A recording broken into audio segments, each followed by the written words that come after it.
Bustling with commerce, Times Square is a symbol of vibrance and culture not only in New York City but around the nation. Its ambiance attracts people from all walks of life who want to experience the true essence of New York.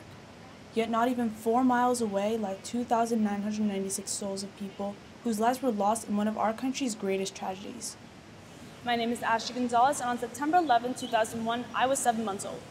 At such a young age, I couldn't have known what my country was going through, whereas others endured a hardship that no one should have to go through. I learned about the tragic events of 9/11 through textbooks and videos in elementary school, but those who experienced this tragedy by watching it live on TV through their own eyes have different perspectives on the impact of this day. The feeling was twofold. First of all, it was just disbelief. We were sitting in an office and it came on the television and I had no idea what was happening. People thought it was just an airplane crash, but slowly it evolved that it was much worse than that it was an intentional issue that had taken place there. The immediate effect was shock, where it wasn't that power of emotion that you'd have immediately. You knew it was something bad, but at first it was just pure shock. There were two parts of it. One was there was the question about who caused it, what was going to come of it, and what were the issues going to be coming out of it. There was fear after that.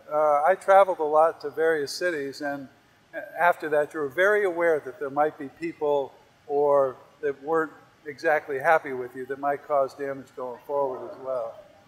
As an infant, I couldn't experience the blaring sirens, or the crying, or the deafening screams of the victims. Since these are all things that older generations had to witness, their everyday reality is now scarred. As time went on, I still couldn't grasp the magnitude of how symbolic the towers were and why 9/11 was such a devastating day. I wasn't alone.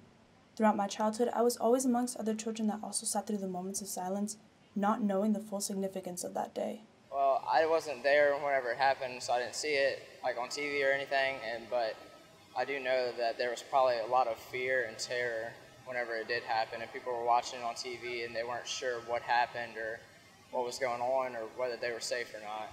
Yeah, I think that they had it way worse than I did, like from watching it on TV versus me learning about it in school. So I definitely think the older you were, the more you understood the situation and it affected you greater.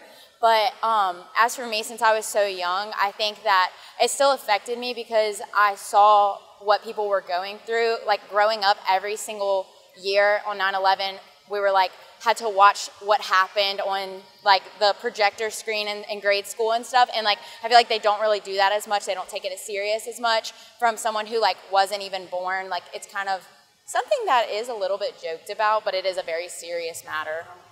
I think it made it, by me seeing it, was more impactful than my daughter who wasn't alive. I think me bringing her here, it's impactful. I think this has really hit her where it's like, oh my gosh, I'm actually seeing it. I don't think it's just kind of been glossed over. Year after year, it just kind of, it's not as significant maybe as it should be. And that's just, who's going to make it significant if it's not the school system or your parents? Being a country that thought it was untouchable, this moment in time altered our everyday reality. Whether you've experienced that moment in some capacity or learned about that moment from the voices of others, people today should never forget the events of that morning.